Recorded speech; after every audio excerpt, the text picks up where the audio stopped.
पिताजी, भगवान प्रकट हुए एक पुकार क्या है? बेटा, भगवान जो कि हम सब के माँ बाप हैं, उन्हें बिना भ्रम के प्रकट होने वास्ते आवाज देना ही एक पुकार है। कुछ समझा नहीं दादाजी, भगवान की जरूरत ही क्यों है? बेटा, मेरे कहने का मतलब यह है कि यह जीवन ही भगवान की कृपा का परिणाम है। दादाजी, भगवान की कृपा का परिणाम मतलब? बेटा, आज यह जो संसार में जो कुछ भी दिखाई दे रहा है ना, जैसे सूरज, चांद, धरती, आकाश, हवा, पानी आदि आदि, ये हमने तुमने थोड़ी बनाया है। नहीं दादाजी। तो इनको बनाने वाला कोई तो होगा, वही सबसे बड़ा है। चाहे उसे परम सत्ता कह दो, चाहे भगवान कह दो, या अल्लाह खुदा गॉड कह दो, उस एक की ही तो पुकारा जा रहा है। दादाजी, पूरा बताओ, यह पुकार क्या है? बेटा, भगवान सबके माँ बाप हैं। भगवान को बिना भ्रम के प्रकट रहने वास्ते की पुकार ही भगवान प्रकट हो पुकार है। भगवान की पुकार तो सभी धर्मों के लोग करते हैं, परंतु बेटा, अलग अलग धर्म वाले लोग अपने अपने तरीके से उस परमपिता परमेश्वर को पुकार लगाते हैं। दादाजी, अलग अलग धर्म वाले भगवान भी तो अलग अलग है ना? बेटा, माना कि अलग अलग धर्म को मानने वाले अलग अलग तरीके से पूजा, प्रार्थना, इबादत करते हैं, लेकिन बेटा, सभी उस एक सर्वशक्तिमान भगवान को ही पुकार लग करते हैं। दादाजी, अलग अलग तरीकों व अलग शब्दों से कैसे एक ही भगवान की प्रार्थना हुई? बेटा, भगवान तो एक ही हैं, बस हम लोग उन्हें अपनी भाषा व धर्म के आधार पर अलग अलग नाम दे दिए हैं। बेटा, वो कैसे दादाजी?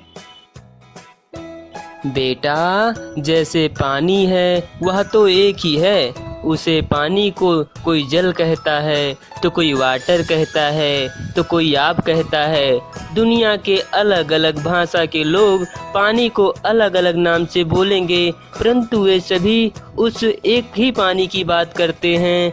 अगर सभी के सामने वह पानी रखा जाए तो सभी कहेंगे कि हाँ, इसी की पानी की बात तो हम कर रहे थे। दादाजी, इसका मतलब भगवान एक ही है? हाँ बेटा, बिल्कुल सही, भगवान तो एक ही है, वह पुकार के तरीके बस अलग अलग हैं। दादाजी, जब भगवान एक ही है तो हम सभी उस एक ही ईश्वर की संतान हुए ना? हाँ बेटा, हाँ, हम सभी को उसी एक ही ईश्वर ने हमको बनाया है, सबको बनाया है।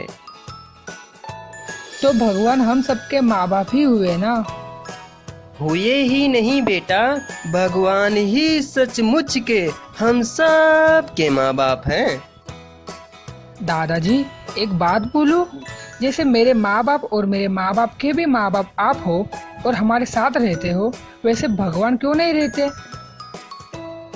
बात तो बेटा तू लाख टके की कह रहा है।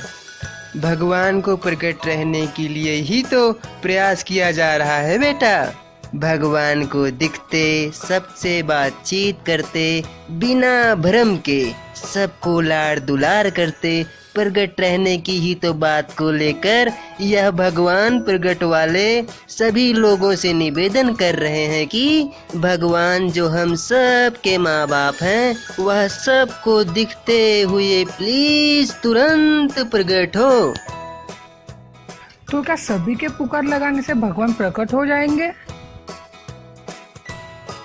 बेटा, भगवान का प्रकट होना या ना होना वो भगवान की मर्जी है, परंतु बेटा, हम अर्जी यानी पुकार तो कर ही सकते हैं ना। बात तो आपकी बिल्कुल सही है दादाजी, हम लोगों के स्कूल में भी भगवान की प्रार्थना करवाई जाती है। हाँ बेटा, प्रार्थना कहो, पुकार कहो, इबादत कहो या पूजा कहो, जो भी कहना है कहो। परंतु बेटा एक पुकार भगवान को प्रकट रहने वास्ते भी देना चाहिए। किसी भी भाषा में, किसी भी नाम से, कहीं से भी, कैसे भी और किसी तरीके से बुलाएं, परंतु हम पुकार तो लगा ही सकते हैं ना बेटा, और हमें लगानी ही चाहिए। दादाजी एक पुकार तो क्या, मुझे जब भी याद आएगा तभी पुकार दूंगा। हाँ बेटा, जैसे मैंने तुझे समझाया ऐसे ही तू औरों को भी बताना, क्योंकि भगवान जो हम सब के माँ बाप हैं, उन्हें बुलाने के लिए कहीं भी जाने की कोई ज़रूरत नहीं है। जहाँ है वहीं से बस एक आवाज़ देनी है कि भगवान प्लीज़ तुरंत प्रकट हो। दादाजी बिल्कुल आवाज दूंगा। क्या दादाजी आप मेरे साथ आप भी एक आवाज देंगे? बिल्कुल, भगवान प्लीज तुरंत प्रकट हो। भगवान प्लीज तुरंत प्रकट हो। भगवान प्लीज तुरंत प्रकट हो। भगवान प्लीज तुरंत प्रकट हो।